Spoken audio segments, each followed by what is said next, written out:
time, I'm going to ask that Kitty Weston come up. She is from the MBA program as well as our very first F.E.A.S.T advisor and somebody who's been an incredible inspiration to Laura as well as to helping found and develop this organization, as well as Darcy Grutadero. Did I say that correctly? I'm sorry if I botched it.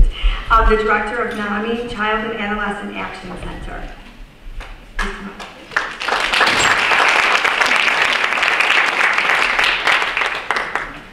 Thank you so much. I'm so proud to be here. And I love the fact that we have a whole hour to have a discussion now, because I think we as activists can learn so much here. Before we start that though, I have to say something to Ruth. No, absolutely not. I'm a fellow traveler on this road to activism. And as most of you know, I had a daughter who suffered from an eating disorder and died as a result, and I became an activist. And as to a mother who was called over-anxious, from a mother who was called over-controlling, and now we're both activists that have loud voices. I welcome you, and I thank you for your words and your wisdom here today.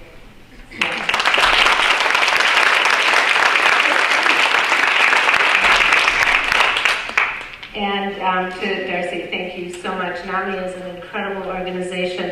It's also an organization that has really paved the way for activists and advocacy. I've been actually involved in NAMI Minnesota for a very long time with Sue Eberholden. So it's an awesome group. And to really bring the voices of people who suffer from mental illnesses, families and friends together to take action and to make change happen and really to change the world. So thank you very much. So we're going to open this up now. And what we'd like to do is really have this a very informal conversation, talking about what it means to be an activist, what we can learn from organizations that have been actually doing activism quite a bit longer than the eating disorder community. And so, do we have this mic? Perfect. Yes. Okay. Is that better? No? All right, I hear it. So, yeah, let's open this up. Comments, questions?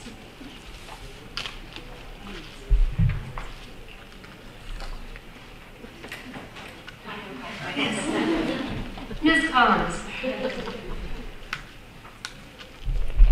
The reason that I think it's important for us to hear from both of you is that we want to both be inspired, but also learn something of the pitfalls and the mistakes that we can make as a parent activist movement.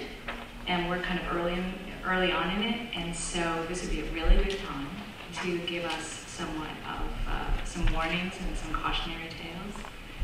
And also, Darcy, if you would like to say something about your work and your observations about this work. Okay, I'll try to answer and do a quick opening. I want to thank Ruth, because really people like Ruth pave the way for the work we do now, and that's really incredibly inspiring to me, because this work is not easy. It's really difficult at times. There are a lot of factors against us, and so we have to work harder. But it also brings us together, and it allows us to join together as a movement, which I think is really important. There are times when that works and makes a lot of sense. There are times when we don't necessarily have common ground, and when we should advocate for things separately and on our own as organizations. But I think together and united on many issues is how we really can be most effective. So how many people know who NAMI is? I just want to get a sense. Okay, great. Okay, we're doing our work well. So I work in the national office on child, adolescent, and young adult issues. And we're working a lot more in the transition age space, which is 18 to 25. We have 1,100 state and affiliate organizations across the country. We have an organization in every state capital, which is doing a lot of work at the state house level and on the legislative level at the state level, where a lot of activity is happening now related to healthcare and insurance and important issues around that and coverage, which I know is very important to eating disorders. And I want to step back just to say, when Laura asked me to come, I really did not know a lot about eating disorders. And I think that it's probably very typical of people. I mean, I work in the mental health field and I didn't know a lot, so I think that really speaks volumes about the need for education and information.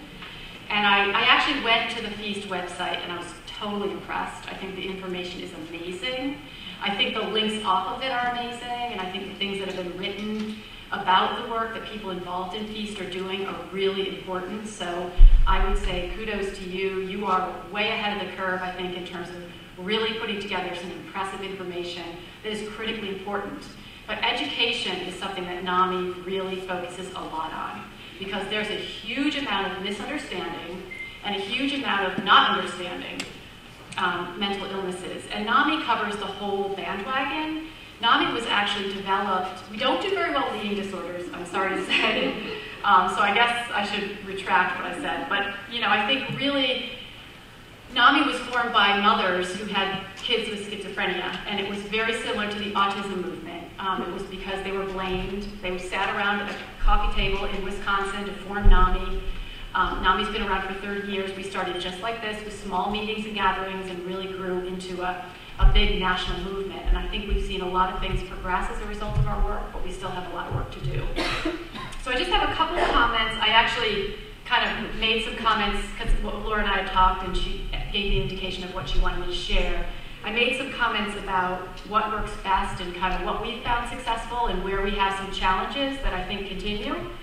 I mean, one of the ways we work together is this connection with other groups. I think we sometimes hitch our wagon to developmental disabilities, to other disability areas and disability groups, and that can be very effective because when it comes to legislative initiatives, numbers matter, and the larger our group and the more noise we make and the more trouble we make in state houses and in the US Congress, the better we can do. But there are some issues in which we don't necessarily have common ground. And so we make a decision that on some issues we'll go in alone or we'll go separately as organizations. We try not to have a lot of infighting. It's not easy. It's not easy at all. I think there are a lot of mental health groups that have some infighting. There are, I know, groups in autism that don't always necessarily agree. The problem with that is that I don't think we're taken as seriously when we have internal squabbles and disagreements. I think that policymakers and legislators and people in positions of power can say, go get your house in order. You know, once you figure it out, come back and see us. It gives an easy out for those who are making important decisions around policy issues that we care about, health insurance, good quality care, measuring outcomes, making sure what we're doing works, all of those issues. So I really, as someone who has the opportunity to work at the national level on mental health for NAMI, try to stay out of that. And believe me, people want to draw you in to squabbles. It's just the nature, I think, of people bringing passion to the work that they do. But really, I try as best I can to stay out of it and to find the common ground, because that's where we can really make progress. I think, as I said, education. You cannot contact your state representatives and U.S. congressional members enough, and the schools, and the community leaders, and the people in your faith-based organizations. You cannot talk with them enough about what eating disorders are, about what families need, about what the healthcare system should look like to provide adequate care. Noise, noise, noise, noise. It's what makes a difference. I mean, I think what Ruth described, the dogmatic, constant, not accepting, constantly calling, constantly asking questions and saying why. People listen when you do that. I mean, I remember Patrick Kennedy, when he was a congressional member, came to our NAMI meeting and he would pound his fist on the table and say, we fear the breast lobby, the breast cancer lobby. They come, they knock down our doors, they scare us.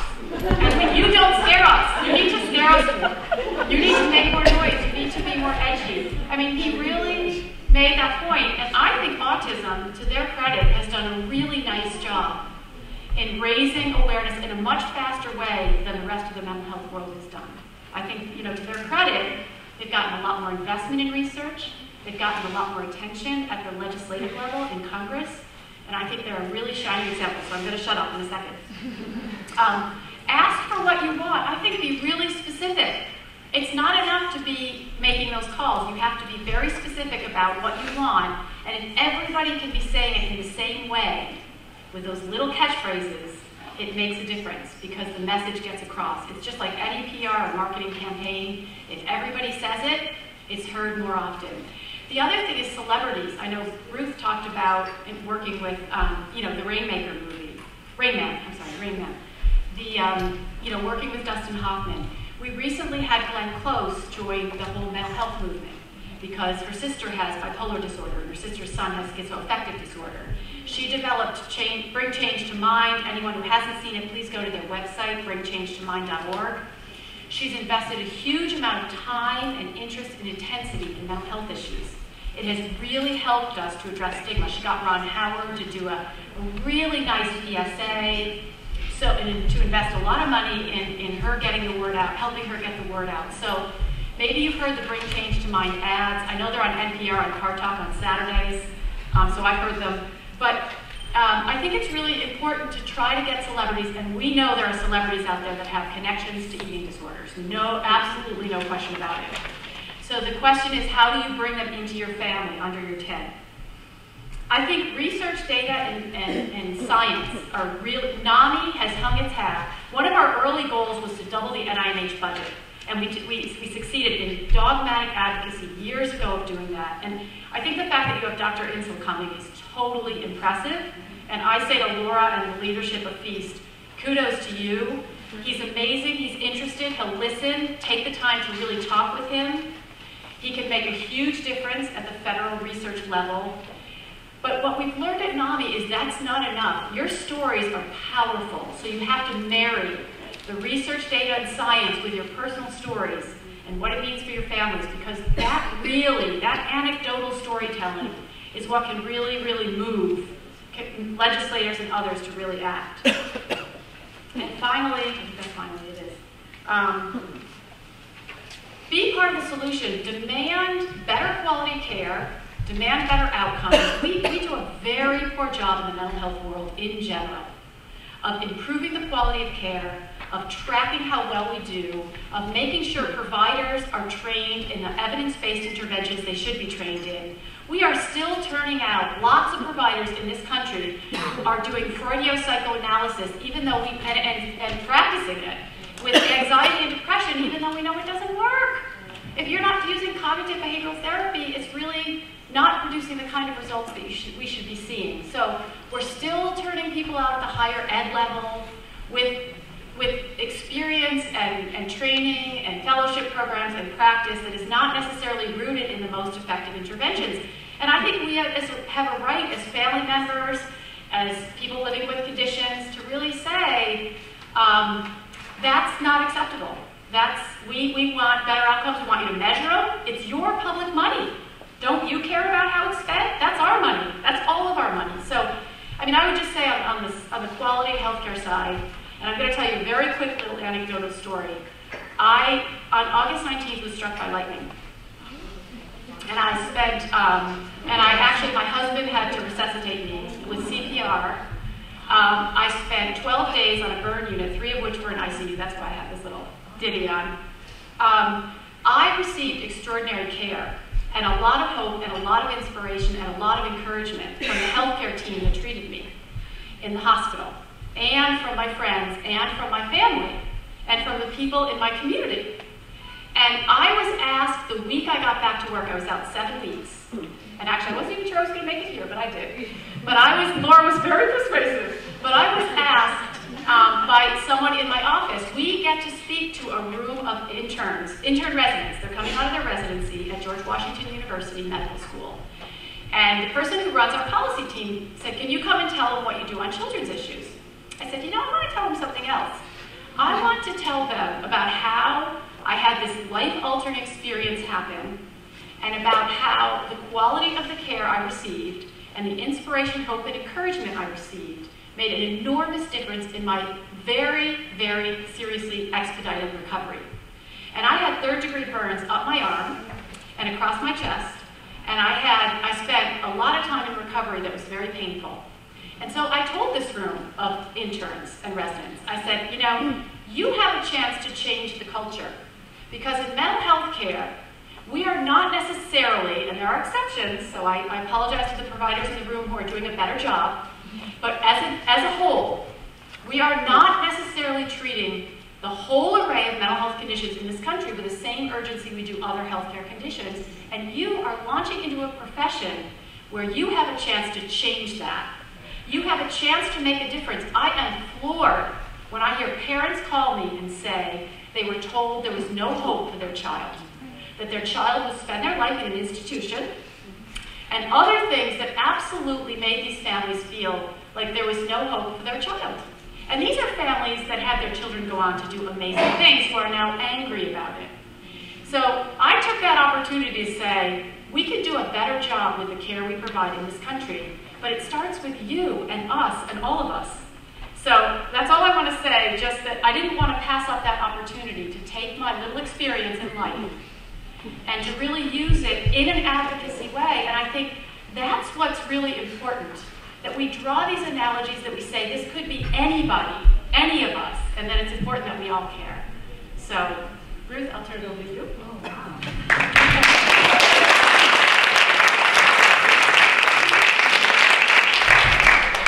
The next time I'm sick, I want you to be my advocate.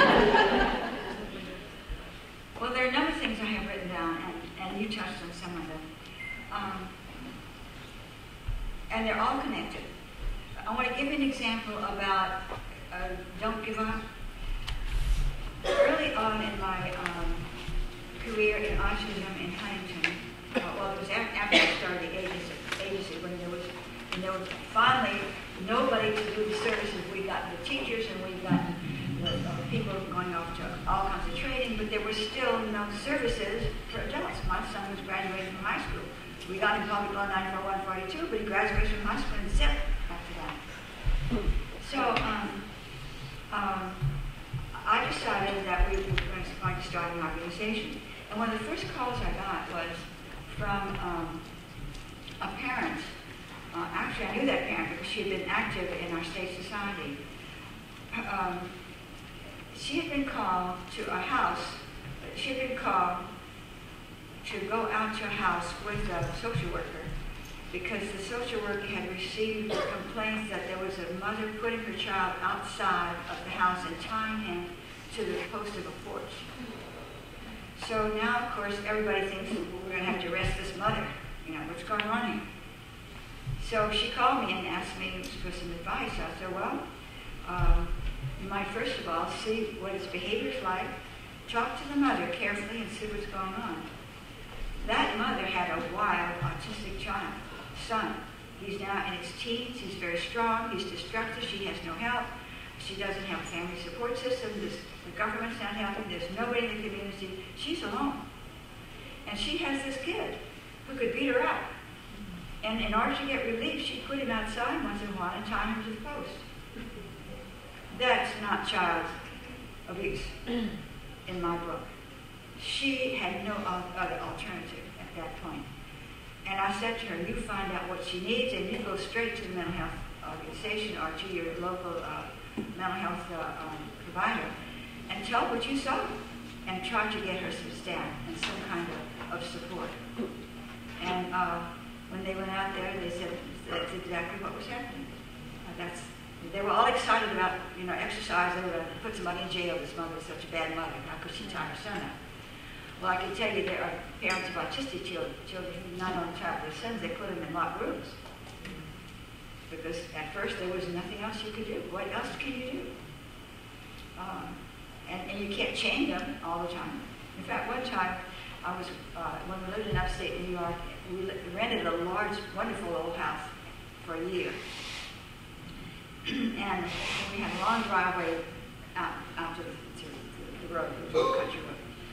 And one day I saw a car drive up the driveway. My kitchen window was right here. He drove up and parked. And I didn't recognize who he was. Why is he coming here? He was nicely dressed, knocked on the door, and I'm very curious. He said, lady, do you know there's a kid on your roof? Joseph had gotten out. He walked out of the second-story window, climbed up the roof, and walked in the ridge pole of the house. Well, somebody could have come off and arrested me because I let my son walk on the roof. So I think those are questions that we have to ask. If you see what's going on and can interpret it in any way other than they're being bad to their children, try to do so, because there's probably a story there to be told. I wanted to tell you about one thing that we did for getting the law passed that we wanted the most passed, and that was getting the training center going in Huntington. One day we asked all the important legislators of the key committees to a breakfast. We put it in the nicest hotel in Charleston. We gave them a very nice meal. We sent out the menu ahead of time. It was going to be at 7:30, and they'd have plenty of time to get to that 9 o'clock or 10 o'clock session. And we brought to them, I think about 10 of them responded. We brought them to this very nice room, and parents brought their autistic kids. And we sat a parent, a legislator, a parent, a child, a legislator. A parent, a child, a legislator. Through breakfast. At the end of the breakfast, we had all the votes that we needed. To spend one breakfast with a bunch of autistic kids. I like to push positive behavior support. I don't need to push it with you. And most of the people who are doing good work are already doing positive behavior support. In fact, every good teacher since the beginning of mankind was doing positive behavior support. We just recently quantified it, put it in writing, taught it in university so it gets more applause. But doing the right thing with our neighbor is going to save the world if it's going to be saved. And I suggest, I like that you mentioned infighting. That's the hardest thing, to see parents like you, so excited, so willing to work, so knowledgeable, so eager to go out. And suddenly you put them on committees, and sometimes all hell breaks loose. And sometimes the whole organization is shaken badly, and some organizations just fail because of that. If they were using positive behavior support, that wouldn't happen. And this is what I mean. When you have somebody who disagrees with you, even if they're disagreeable, try to see their point of view. And at least talk about something that you can agree on. The sun's shining today. I mean, can you agree that the sun's shining today? Can you agree that this organization has a good start? I mean, you might hate what I just said, and you might be going to sue me tomorrow, but if we can talk and get to places where we can talk to each other, and gradually, and sometimes it's very gradually, come a little bit farther. All right, we agree the sun's shining. Do you agree that that window needs to be washed? And do you agree that so-and-so should wash it? I'm pulling these out of the air. But you can see what I'm getting to. And if you can do that long enough, you're going to gradually be able to agree, to disagree, and still part talking to each other. I have very good friends who have completely different political stances than I do, but we're still good friends. We still talk about our side, and she talks about her side, but she's a good friend. You can have family members who are completely the opposite from you, and that can work in families. Positive behavior support, it works for cats and dogs. If you want to get the neighborhood cat in, you put a plate of milk out there and gradually bring him in. But it's called positive behavior support, but I ask you to think about that when you have a disagreement, any kind of disagreement anywhere. And the good churches in the world teach that, to listen to your enemy. And as much as possible, respect his dignity. You can attack what he's standing for and what he's saying, but do it in a way that doesn't disrespect his dignity. You still dignify him as a human, or her, as a human being. And if you can adopt that, I assure you, you'll be successful for a long, long time. I'm still working on it. There are some questions. Thank you. Okay, it's fabulous. Thank you so much. I think what this illustrates is that everybody can be an advocate, and everybody needs to be an advocate. And that if it's scary, if you don't know how to do it, there's lots of places to learn how to do it. And we absolutely need to be those voices. and there's power in numbers. And the opposition is there on the Hill. The insurance companies are there. They're trying to get their money. They're trying to say no to things. And so I really appreciate both of your comments about that. So we have some questions.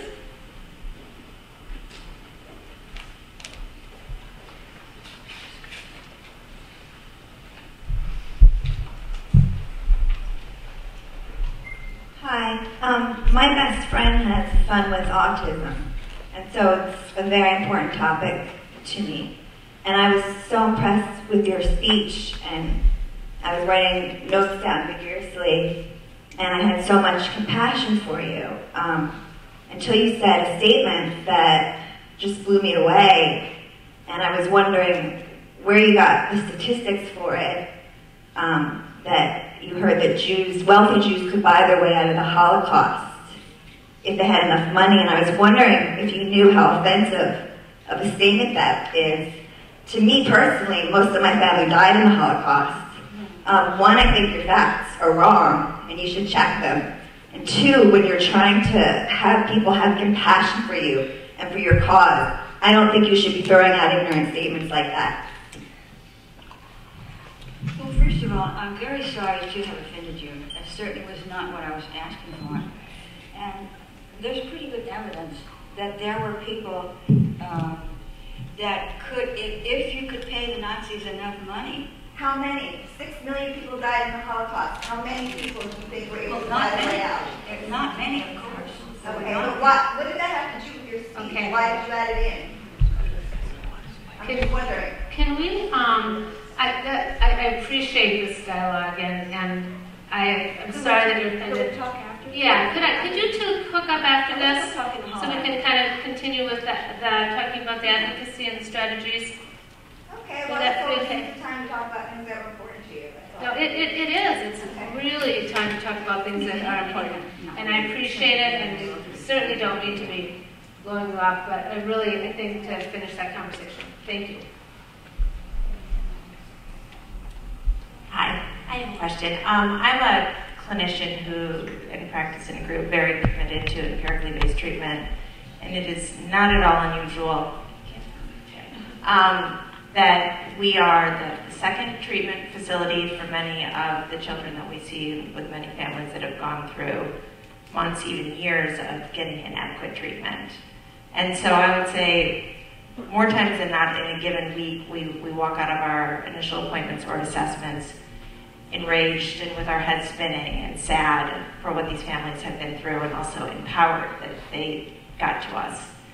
And I'm realizing that we have this, on some level, have almost become used to our head spinning in terms of what's unacceptable, because we're so used to everything outside of our facility just based on where we are and what's close to us being unacceptable. I'm just wondering if there's anything beyond sort of the bigger picture things which so many people are working on and are very important in terms of what we can be doing as clinicians directly or coaching the families to do relative to those treatment providers that are currently providing such inadequate care. Yeah, I mean, I guess what I would say is what we do at NAMI and what F.E.A.S.T can do, and I suspect they do because I got that sense from your website, is I think it's very important that from the ground up, people understand what research shows and what the most effective interventions are. And I think at NAMI, we put together a family guide on evidence-based practices in children's mental health, and it was hugely successful. In fact, we printed 25,000 copies, and we actually, SAMHSA, the Substance Abuse Mental Health Services Administration, funded it, and we went back and got additional funding to print another 25,000. So there's a huge amount. I'm sorry we didn't cover eating disorders in there, but something like that, and getting funding to develop something like that as a family and as a family organization is a great thing. It can be a small template, it can be online, it can be a PDF, push it out through social networking sites and the places where families are really gathering now. I think that's a great way from the ground up to really help people understand what the most effective interventions are. To clinicians, I would say, please go to your professional guilds and professional organizations and say we need to form committees. It's unacceptable. We need to get the training programs that from higher ed, who are also part of those organizations, like the American Psychological Association, the American Psychiatric Association, the social work groups. We need to, as responsible clinicians, really call on our professions to do a better job, because we have a responsibility to our patients and to the people that we see and care for to see that there's better care out there. So I think it can happen from both. I think it should happen from both sides. And I think the nice thing is people are taking more control of their healthcare in general. So there's a lot more information online. People are going into their doctors and asking for certain interventions and medications, and there's sort of this is happening. What I worry about is the families that say to me, well, my clinician said that I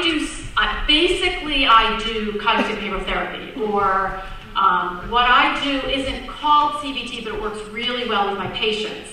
And they're doing great, and we're seeing really good outcomes. I mean, that's the kind of thing I worry about. Or we have cases in which families feel like, but we have a really nice, warm relationship. And I think this is really important and I do think the therapeutic alliance is very important, and warm relationships are important. But I also think the question is this leading to the kinds of outcomes that are important to someone getting better and moving into recovery? And are we seeing progress in that way? Do you ever coach families, because in most areas of medicine, there's pretty clear in terms of sort of where that line of unacceptable is, and then a patient or family can file a complaint with the board, those types of things. Do you ever provide sort of, and not necessarily obviously related to eating disorders, but coaching guidelines, information on when families might want to call their respective professionals licensing board? Yeah, I mean, we don't, because frankly, a lot of the families that we work with are really quite overwhelmed just with managing the really serious demands of having a child that has pretty significant needs. So, and the other thing is, I think there's a huge critical shortage of child mental health professionals in this country, as many of you who have sought out care know. There are about 7,000 child psychiatrists with a need at 20,000. So, and it's not just psychiatrists, it's other clinicians that there's a profound shortage of. So families are just so happy to have anyone who's there, and actually primary care docs are getting much more into the business of mental health, which I actually think is a good thing for certain aspects, because that's where we do a very poor job at early identification. And I can't speak to eating disorders, but in most mental health conditions, it is on average 8 to 10 years from the onset of symptoms to intervention, and that's work that NIH released in 2005, when a huge epidemiological study said 50% of mental illness starts by age 14. And the headline for this very large epidemiological study was "Mental Illness Exacts Heavy Toll on Youth." Well, we don't have the workforce in this country to support that. So I'm really happy the American Academy of Pediatrics has really stepped up. And I don't know how much they've done on eating disorders. I hope a lot, because that's a really important organization for this group to be working with. They did form a mental health task force in 2004. They created a chapter action kit for their 63,000 pediatric members across the country that they released, and called for mental health screening in June of 2010 as part of routine clinical care. That's a huge step forward. And I really applaud them for their leadership on this. Largely, the reason AAP has gotten into this is because their members have come to them and said, we're seeing more and more kids, and we're not qualified, we don't feel confident to address their needs. And there are a lot of complicating factors with them getting involved. There's financing issues, they can't necessarily code for it. They have like a 6 to 8 minute visit, they have to cover a whole lot of issues, but I would say I hope F.E.A.S.T has an opportunity to work with the AAP. They're wonderful as an organization. They're used to working with families, they understand family dynamics very well, they know about blame and shame and how to try to avoid that. I think they don't always hit it, but sometimes they do. So they're an important group.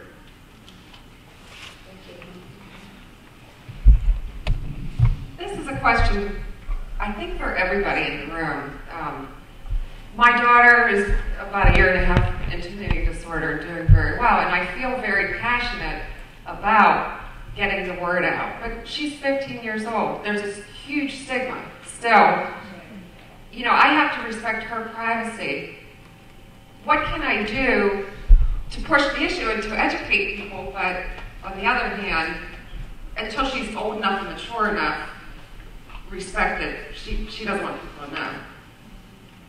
Well, I can say something very quickly, that in NAMI, that is a huge issue, and that's a great question to raise with your peers.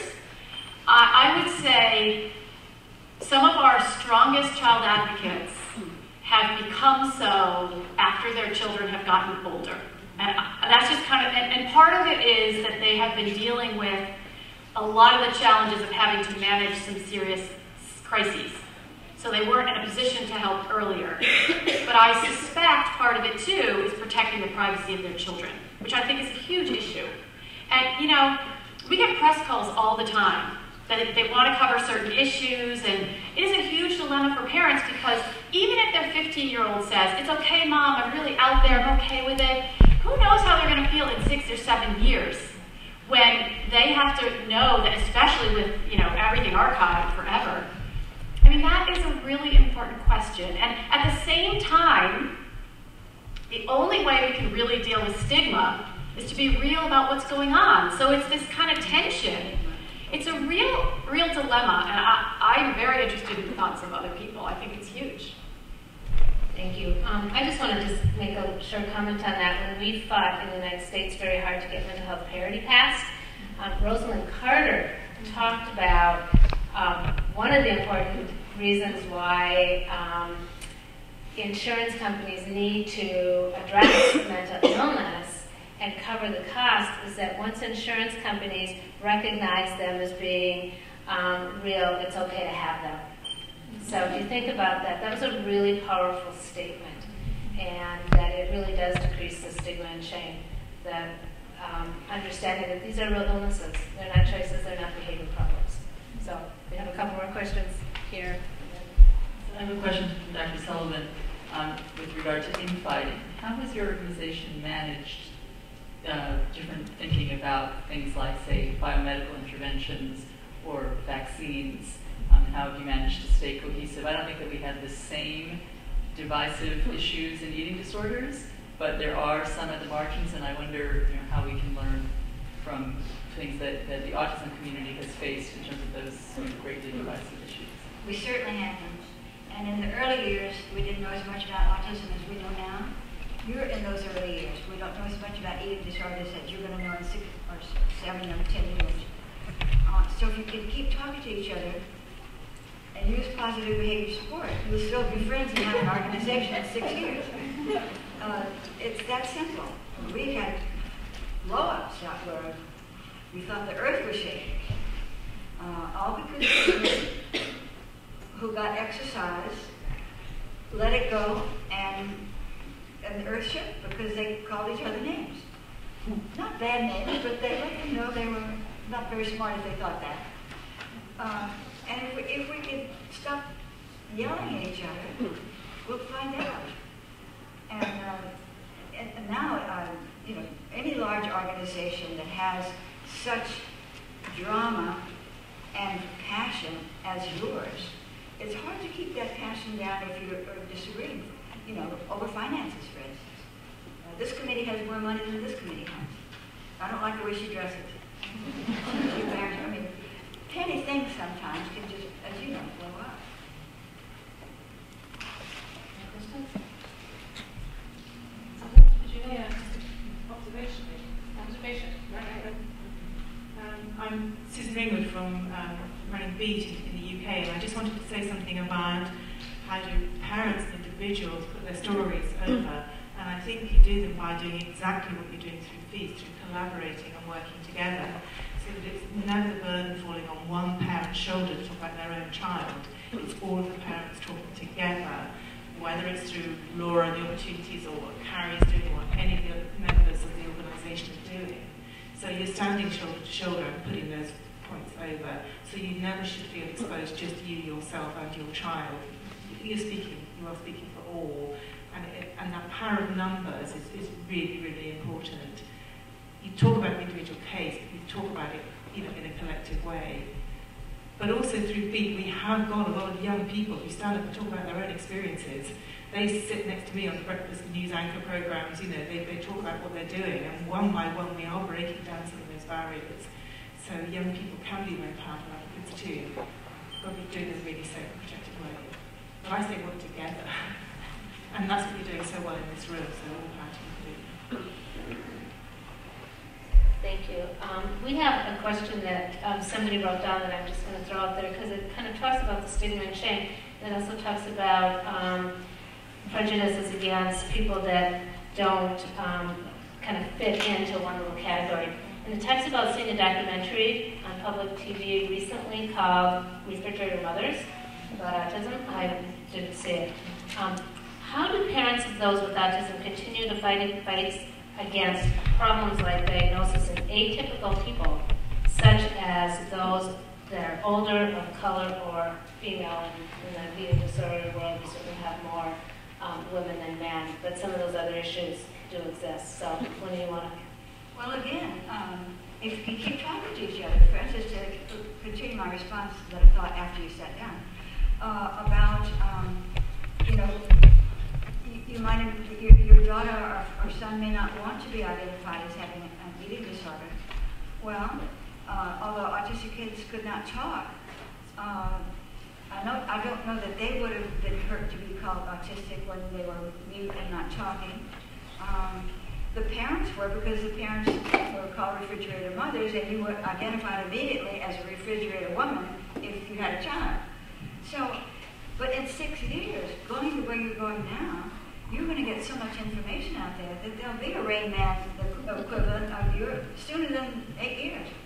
So, if you can persist, and somebody's going to have to be the first one to say, yes, my daughter has an eating disorder, and let me tell you about it. And it's okay. I mean, you're not going to go to hell because you have an eating disorder. And whatever it is that they think you might have that's not appropriate for society, and they don't want to be affiliated with you, what's happening to us? But now you're asking me to a meeting. Of course, you understand. But now it's not a negative to say I'm the parent of an autistic son. It used to be. So it's that persistence again. And the difference is, of course, that there are two people embarrassed, if they're going to be embarrassed, with an eating disorder, if that's the problem. The parent and the son or daughter. Whereas in autism, we're assuming that they were not embarrassed. I don't know that they were not, they never spoke of it, but I don't know. Nowadays, Joseph is 51 years old now. And I think he's high functioning enough that he knows, corroborate this.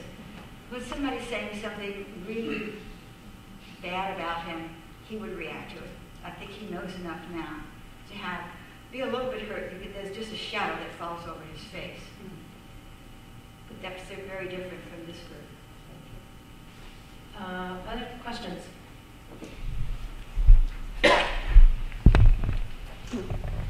Hi. Actually, this sort of touches into the question about do you make public what's essentially a private health care matter for your kid, and so it's about consent and the young or transitional adult kid. And I wanted to ask, we live in Massachusetts, and Massachusetts has, for people who don't know, a particularly ugly history with forced institutionalization of the mental health population, taking people's children away, institutionalizing them forever. The pendulum seems to almost have swung the other way. When our daughter turned 18, the Department of Mental Health has sort of a mandate to try and provide services at home, which I think is a wonderful approach, except when you're dealing with populations whose executive function is probably impaired, and they don't really have competence and therefore the capability to consent. And exactly, not just because I'm a parent and I think they should be making better choices that we all think about our teenagers, but in a way that their real ability to do that is impaired. And I'm sure it's not just subpopulations of eating disorders, but other people who fall in with mental health diagnoses. And is NAMI doing anything with where that boundary is and what kind of supports can be put into place? I mean, the barrier that I find when we're trying to find help for our kid is they're saying, she's 18, she gets to pick this, no matter how bad this is. Yeah, I mean, that's a huge problem. The sort of the child-to-adult system laws that are in place. Well, first of all, I think the deinstitutionalization issue and the focus on home and community-based services is a good concept if you, in fact, provide the home and community-based services with the full array that's needed for families, which is typically not true. So we sort of created this deinstitutionalization movement without building the infrastructure to support it. So that's a big problem. That's one issue. And a lot of the reason now we're closing residential treatment centers is for funding reasons, and not necessarily because we think it's a better way to serve children and families. There are some kids who need to have stabilized time periods in their lives where they're not in the community and at home because they're not stable enough to be, or they need an acute placement so they can get stabilized on medications or with the right therapeutic interventions. And in some communities, it's getting increasingly difficult to find even residential treatment. So that's a big problem. The second issue of kind of dumping kids out of the child system into the adult system with all this freedom is another very big problem. And part of it is the consent to treatment laws that are on the books in most states. So it's a tricky issue because there are lots of young adults that are very vocal about their liberty and their rights, and as they should be.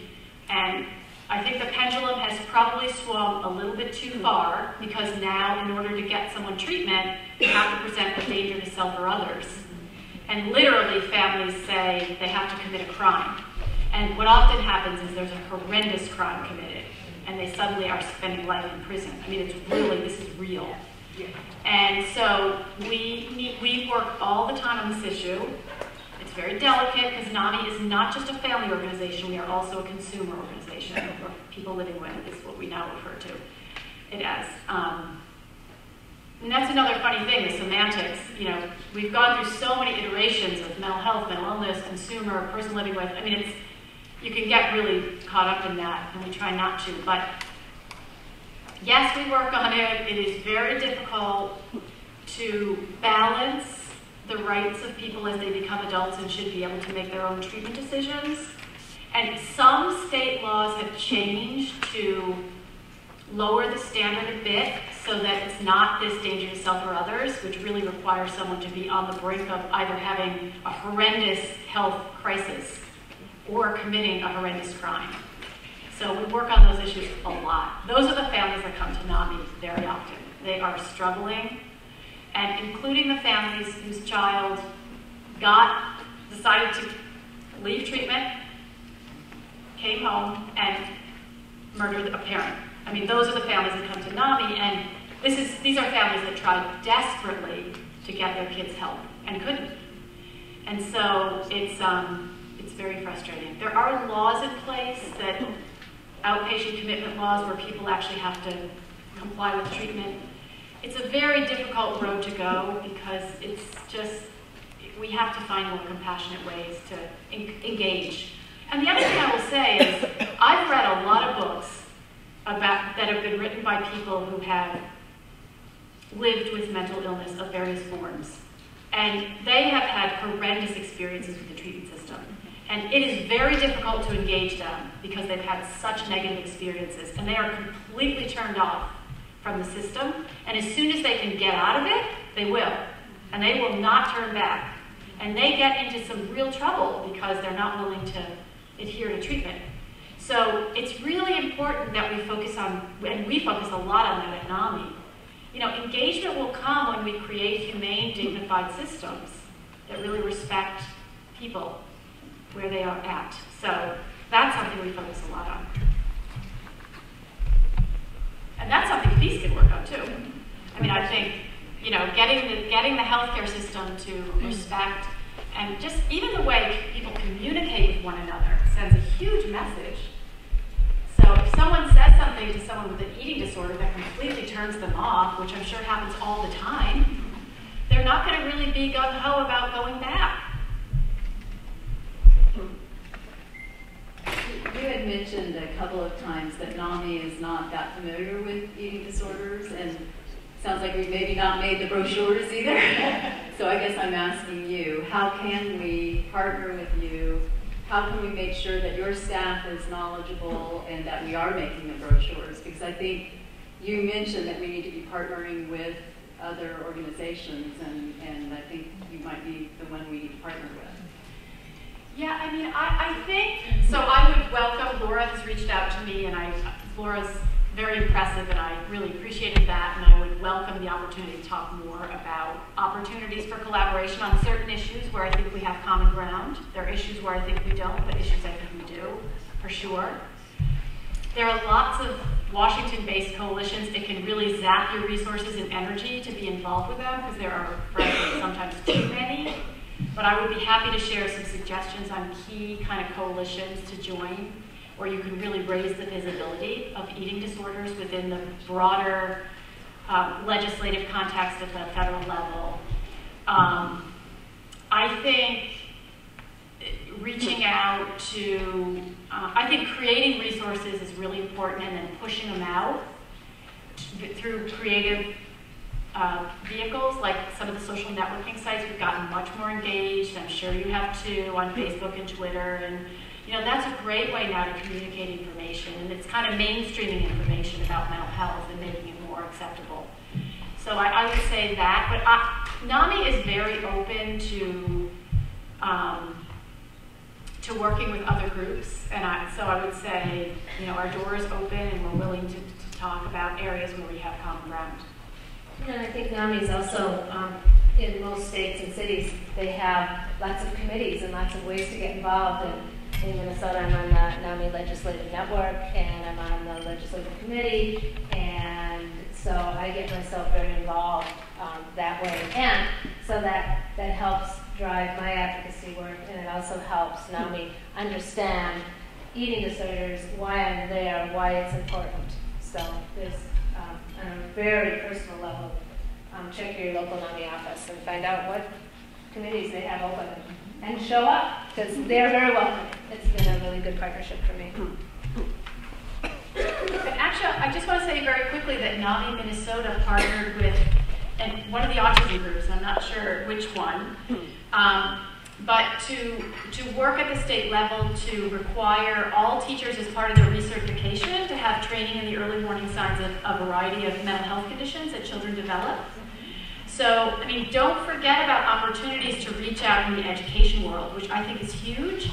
We've been working with the CDC to get information about mental health into the healthcare curriculum of our country, because we teach kids about a lot of different health conditions as part of the curriculum we teach in health education.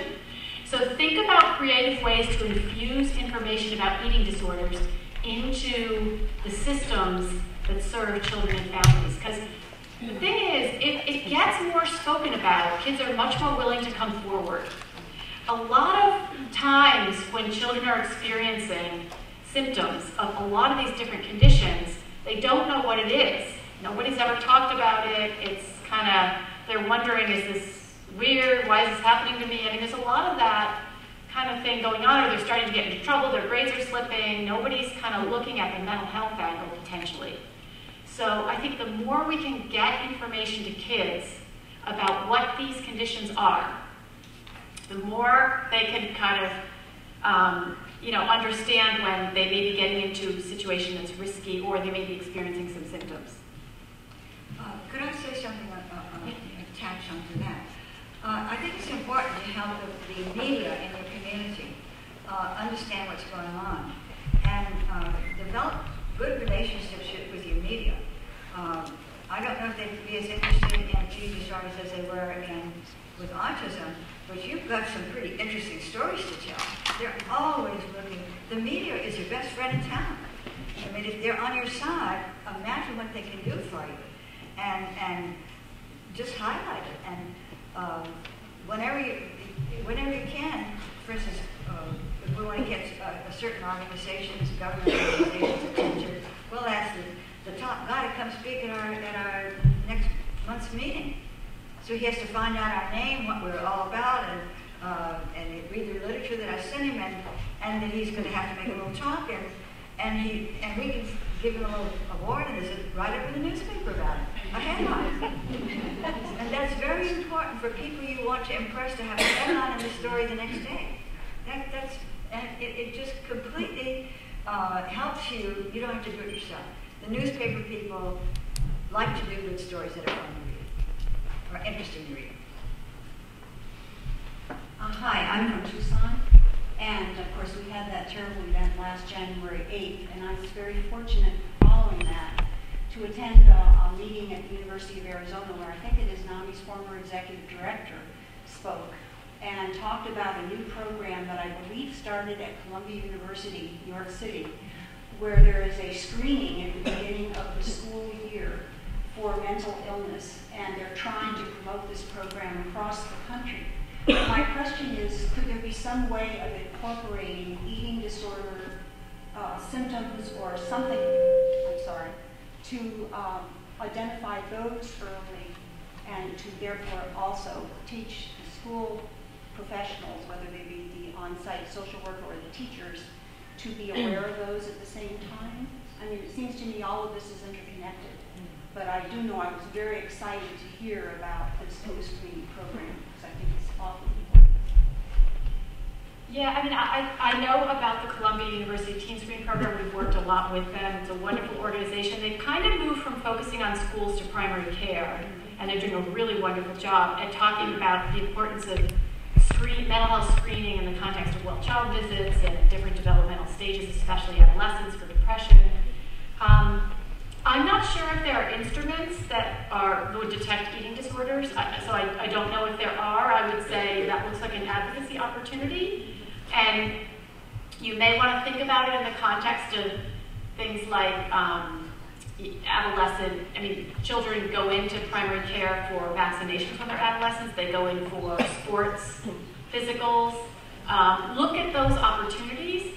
I would say we also have a program called Parents and Teachers as Allies. It's a 2-hour in-service education program for school professionals that we developed, and we have it in 19 states.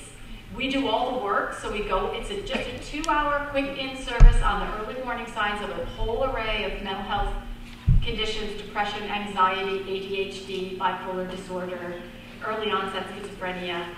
And if you want to read about it, you can go on our website. But as long as we do all the work, the schools don't mind having it come in. And it's been a great way for us to get information about early warning signs to schools to say, instead of thinking about these kids as bad, lazy, and dumb, some of these kids may, and there may be other things going on with them, but it may be a mental health condition. So there are all kinds of creative ways to get information into community activities like faith-based organizations, schools, the court systems, whatever you want to, we do trainings at all different levels. And the nice thing about NAMI is not everything comes out of the national office. A lot of the work happens at the state and local level, and they do a lot of creative work. It's really impressive. But it's just, be creative. I think the media is a wonderful example of a quick way to get the word out. Very broadly, if you can get the national media interested and involved. That's a great educational opportunity. You have to be a little careful with the media, though, because they do like edgy, sensationalized stories. So they're often calling us saying, we want the story of the overdose with, too much medication in young children, and, so they're not always looking for the responsible story, but there are ways, Parenting Magazine, other ways, Good Housekeeping, to write something that gets published in a publication like that has very broad circulation is great. Thank you all very much.